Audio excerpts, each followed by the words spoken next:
Gen Z అంటే ఏదో install scroll చేసుకోవడం, స్నాప్చాట్ లో క్యాప్షన్ పెట్టుకోవడం, వాట్సాప్ లో స్టేటస్ పెట్టుకోవడం అనుకుంటున్నారా?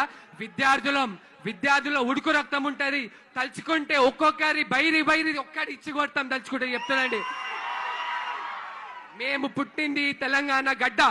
ఈ తెలంగాణ గడ్డకే విప్లవమైన రక్తం ఉంది. ఆ రక్తం మాలో అణు ఉంది.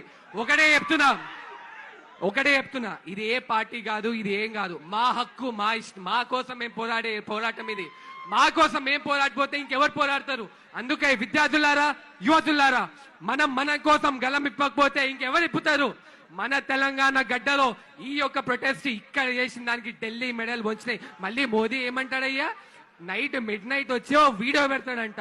యూత్ అందరూ మాకు చాలా ఇంపార్టెంట్, మీకు మేము యూత్ లేనిది అసలు ఏమీ లేదు, ఈ రోజు యువతే రేపటి పౌరులు అని డైలాగులు చెప్తారు కదా. ఎక్కడికి పోయింది ఆ యువత?